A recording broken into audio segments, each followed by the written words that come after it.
ago, an ancient wizard, now retired from public life, immersed himself in years of solitude and study.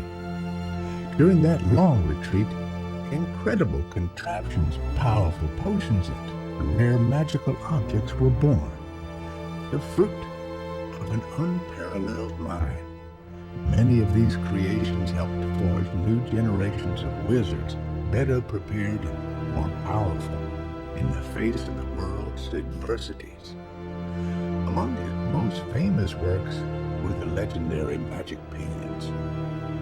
These extraordinary instruments were capable of enchanting the parchments themselves.